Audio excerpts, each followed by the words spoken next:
we've been growing Flynn Group in the United States for more than 2 decades, and we've enjoyed good success first focusing on Applebee's, which we did nothing but Applebee's for 12 years.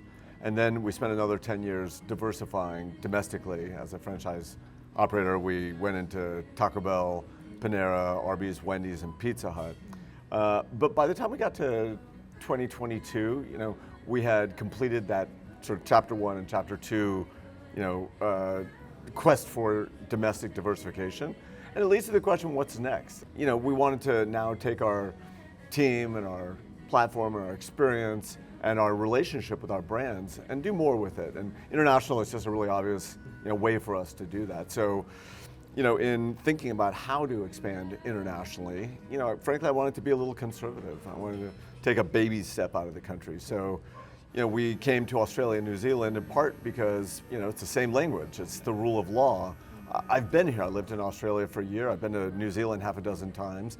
I like the people, and they seem to like American brands. The business we bought is an existing, well-established, business with a high-functioning team.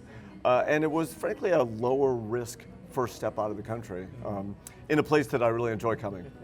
Buying the Wendy's business in New Zealand, which had been built and grown by the Lendage family for almost 30 years, really gave us a big advantage going into Australia, because it's not trying to go from 0 to 60, it's going from 30 to 60 miles per hour or kilometers per hour, whichever way you want to do it. And it's much easier to, we think, grow from ongoing momentum and accelerate than start from 0 and gain momentum. What are some of the key lessons you've taken from the family who've run this business and here in New Zealand for so long when applying it to Australia? As you already touched on, some things like staffing and store layout, they're probably going to be quite similar here compared to Australia, I take it? So we only have one restaurant open in Australia, and it is quite different from any of the restaurants here. The restaurants here, frankly, are more similar to the 300 Wendy's we own and operate in the United States. They're larger, they have drive-thrus, they have dining rooms like this. In Australia, we've opened just the one unit, which is at Surfers Paradise, and it's a relatively small unit in a high traffic area. It looks a little different. The colors are different. It's more blue than red. The products are different. It's a narrower menu. We have hand-breaded chicken tenders, which is not a thing we do in the United States or here. We're experimenting with a few new things.